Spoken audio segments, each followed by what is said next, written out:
স্টুডেন্টের প্রশ্ন, তার একটা ল্যাব ক্লাস আছে, যার কারণে সে আসরের নামাজ মিস করে, কোনোভাবে ক্লাস থেকে শিক্ষক বের হতে দেয় না, আর বের হলেও সে অনেক কিছু মিস করবে ক্লাসের পড়া।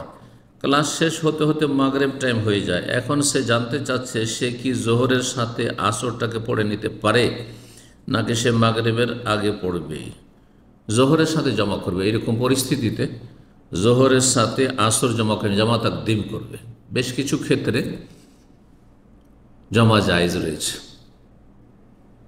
সফরে, তারপরে বৃষ্টির সময়, খুব বেশি বৃষ্টির সময়, ঝড় তুফানের সময়, ভয়ভীতির সময়, অসুস্থ যদি মানুষ থাকে, আর এইরকমই এই ধরনের কোনো ওজোর থাকে, প্রচণ্ড ক্লান্ত, আর জোহর পড়ে যদি ঘুমিয়ে যায় তা মাগরিবের আগে হয়তো জাগতে পারবে না। এরকম যদি হয়, মাগরিবের সময় খুব ক্লান্ত হয়ে আছে, আর যদি এসা পর্যন্ত অপেক্ষা করতেও পারছে না, শরীর চলছে না, এরকম সাধারণ ক্লান্তিতে নাই, মাগরিবের সময় জমা করে নিতে পারবে, বা জমা তাখির আসরের সময় জোহর পড়তে পারবে। কেউ 10টার সময় ঘুমালো আর খুব ক্লান্ত হয়ে আছে, এমনি সাধারণ ঘুম নয়, স্বাভাবিক অবস্থায় নয়, খুব বেশি সফর করে বা বিভিন্ন কারণে খুব ক্লান্ত হয়ে আছে, তাহলে আসরের সাথে জোহর জমা করতে পারবে। জি, কিন্তু সবসময় অভ্যাস বানাবে না, সবসময় অভ্যাস বানাবে না।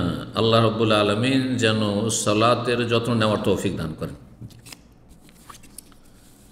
أتذكر يوما كنت تعانق دمعة الفكر تناجي الله في صبر وترجو رحمة